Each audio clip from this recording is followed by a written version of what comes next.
What's going on? It's Ash here coming at you today with some CRL China footage for you guys. How'd you spend your weekend? Well, I spent mine watching hours and hours of CRL China, and you know what? There's some really awesome gameplay. I'm so excited to see how the meta will shift after the balance changes go into effect, but there's one player that I have to introduce to you guys. He's from OP eSports, and his name is 24. You can see him on the opposite side of the screen that way, or that way. I don't know where I'm going to put my face cam. Anyway, you can see 24 at the top of your screen. He's a really good player, and he's proficient at chip decks mostly. I'm going to share 4 replays with you guys today, and you're not going to want to miss, especially the last 2. They're really close, and he remains the only undefeated player, meaning he hasn't lost one battle, not just matches. He hasn't lost, period, but he's had some incredibly close and clutch victories, which again will end this video on. As I said, his go-to deck is this one that he's playing right now. It's his last card is Minion Horde, and it's just a super chip defensive deck. And the cool thing about this deck is what you can do is you can play that Goblin Hut, which by the way, I think is going to be extremely competitively viable even after the Spear Goblin nerf. I think this deck will actually be viable still. One substitution we might see, I don't know, is Skeleton Barrel with the 7 skeletons coming into this deck, maybe for Minion Horde or maybe for Spear Goblins. Either way, the beauty of this deck, I think you kind of need the Minion Horde now that I think about the rest of the cards. You need some solid air defense. But the beauty of this deck is that you can put the Goblin Hut in the opposite lane, as you see right now, and apply some opposite lane pressure while still attracting the tank. By the way, the guy that he's going against from Edward Gaming is actually a really skilled player. You're going to see some really nasty moves with the Magic Archer towards the end of this match coming up in just a moment here. So what we're going to do in going back to the way that 24 is playing this deck is he can place that Goblin Hut in this lane and make it purely defense, or he can place it one tile to the left that you see right now, and he can send in that miner for off-lane pushes. Now, what if he uses it defensively? Well, this is beautiful. I didn't even plan this, but you can see even if he plays same lane Goblin Hut to stop that big giant push, he's able to go opposite lane with a miner Spear Goblin, a quick 5 elixir push that could actually do like 1,000+ damage to the tower, and you can see how methodically he was able to just shut down or chip away, excuse me, at that left tower. Meanwhile, you can see this. Check this out. That push has been destroyed just by Spear Goblin's guards and just playing defensively there. But look at that Magic Archer. Perfect positioning to get that Magic Archer onto the tower. He gets like 4 or 5 magic arrows to go into that right tower, but it's okay. Poison is going to end things off here with a victory for 24. Now you can see his fans in the audience. Very nice, 24. Let's go on to the next match here. I don't know if you guys can see my dog. It's been a while since Sheldon. He comes to the office with me on Sundays, so say hi to the camera, Sheld.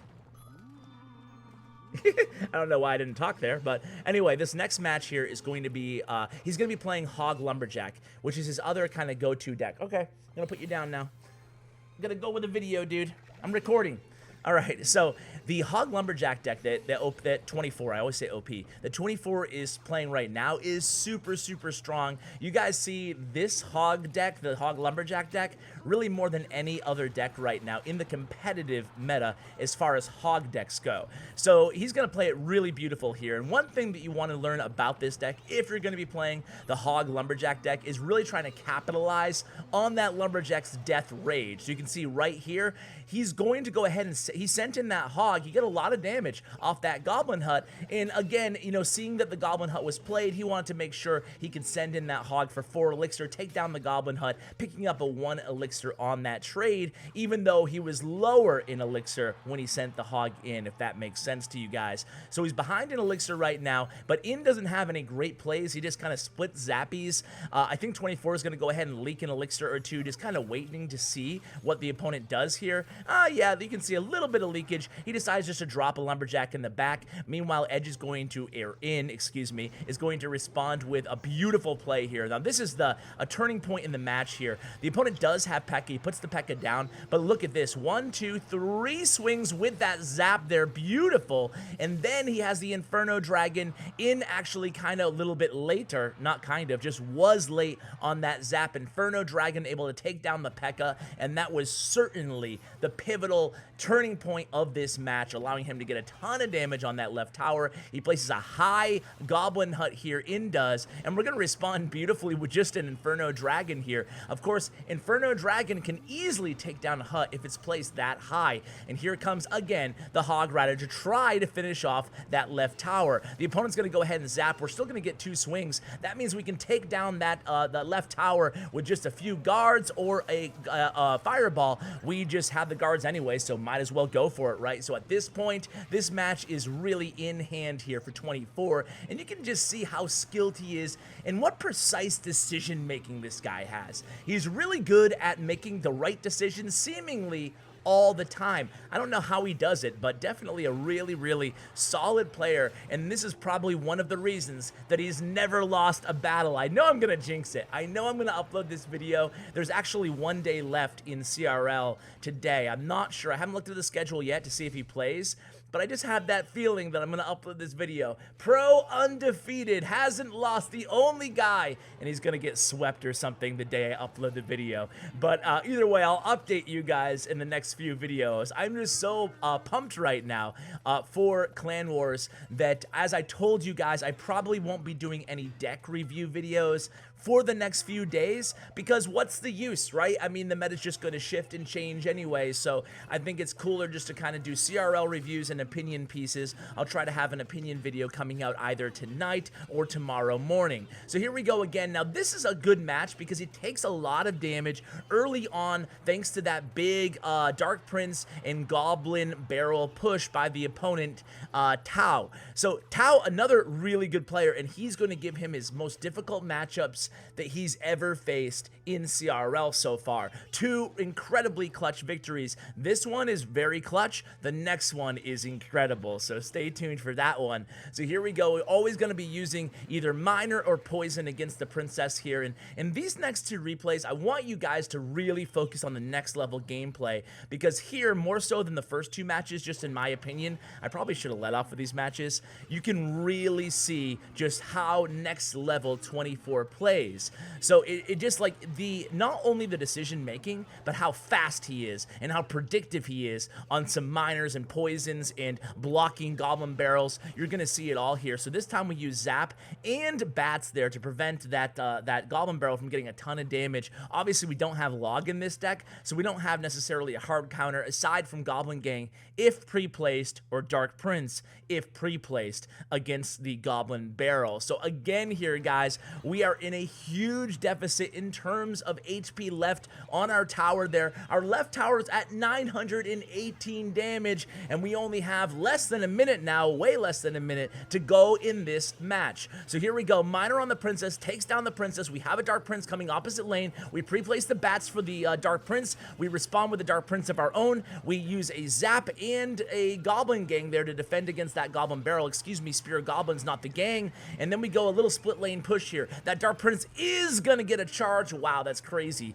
that he can get that charge off on that right tower. So both of the towers now chip down a little bit for the opponent here. We're gonna respond with all kinds of action here. The pre-placed Dark Prince, the bats, and the Goblin Gang. We take 1 or 2 stabs from that Spirit Goblin in the south. We send in the predictive miner trying to distract that Princess. Didn't work that great on that exchange, but we do take down the Princess thanks to the poison there. So now 5, 4, 3 seconds left in this match. We have a long way to go. Are we going to pull it off? Well, obviously we are, but how does he do it, right? So here comes a Dark Prince and the bats. They're all gonna die to the Princess. We have the tower down to 10 1086. He has ours at 621. We do a beautiful miner, not on the princess as he predicted, but rather on the tower because we had poison at the ready. A beautiful goblin barrel and a log coming down, predictive log, knowing that we only had the goblin gang to defend that goblin barrel. So here it goes again. It's going to be Dark Prince on Dark Prince crime over here. And oh no, the NATO pulls everything into the tower, but just at half a tile difference. If he had placed that NATO just a little bit closer to the tower, he would have won because the princess would have targeted the Dark Prince. However, we get the charge on the opposite side, taking down that tower for the clutch last second victory. This one's gonna be even closer, guys. Here we go. It's 24 on the bottom. It's Tao again on the top. It's Sheldon again on my lap. We are ready to go. All right, man, this guy is camera. He wants that camera time, man. All right, you can just chill. You can just chill, dude. This is like, so I have a baby now, as you guys know, and this is, oh, don't eat the mic though, dude. So this is our only time together, kind of, me and my my former son, my dog, my puppy, Sheldon. So I take him to the office every Sunday with me, and sometimes, hey, can you blame him? He wants to get a little FaceTime. He's like, I'm here too. Everybody's asking about baby Ash, Charlie, and no one's asking about poor Sheldon. So he can chill, I guess. Why not, right? So here comes a Dark Prince entering that bandit in the left lane. Things are going to start out pretty slow here in this match, although we are almost halfway through. A little bit of a stalemate at the beginning here. So 24 is this time playing a Hunter Giant beatdown deck, and the opponent's going to get, again, a lot of damage. The same combination of a Dark Prince and Goblin Barrel connecting this time for a ton of damage on our left tower. We're able to take down that princess with the help of the minions. The minions are getting a lot of value here. So here comes the minions. The Giant's already onto the tower. I think he's going to go ahead and poison here. He does. So we take his tower down to, oh, about 1200 HP, but you can see just the look on his face right now. 24 not feeling so great about this start. Last video, so many of you guys had a crush on the girls behind with the clipboards, the clipboard girls. So I don't know why I said that, but it was a lot of comments, a lot of fans in the CWA subscriber audience. Anyway, here comes the Dark Prince entering this Goblin Barrel. They are going to get a few stabs in, take that left tower down to 653. Here we come with a Giant, followed by the Dark Prince in tow. A NATO by the opponent trying to pull everything together. Beautiful poison, going to get that princess down, going to get that bandit to about 2/3 health left. We respond with some minions in the back. They're going to take care of that bandit. She's going to be dead. So a pretty good defensive or a little bit of an offensive push, stopping, preventing another big push from the opponent. A pre-placed Dark Prince there. Beautiful Dark Prince. And he tries to NATO it away, but the Dark Prince's mallet has incredible reach. I don't know how he did it, but he somehow pulled it off, guys. That was an incredible defense. And if you pre-place that Dark Prince about 2 or 3 seconds earlier against the Goblin Barrel, he will be able to defend it. This is a big monster push from us, guys. A really big push. Dark Prince gonna finish some of those goblins. We send in that miner. Miner's gonna get a lot of chip damage, taking it down to 66 damage, and then the spirit goblins finish off that hunter. So 66 HP, but we have to defend over here. Hunter's not gonna be enough. Here comes the log. Here comes the spirit goblins. Oh, we take it down to 38 damage. 38 damage, but we have the poison. We cycled back to it. The opponent doesn't have log in hand or enough elixir to play it. Oh my god, that was a close one, and he's still 24. Remains undefeated, baby. Wow, that was an intense last match. Hopefully it lived up to my high expectations and hype that I set in the beginning of the video. Guys, I hope you enjoyed this CRL China coverage. I love bringing it to you every single Sunday. I think I'm going to start uploading bonus CRL China coverage on my Facebook channel, which I will link in the show notes. Whoa, Ash. All right, this video is going so well, too. Darn it.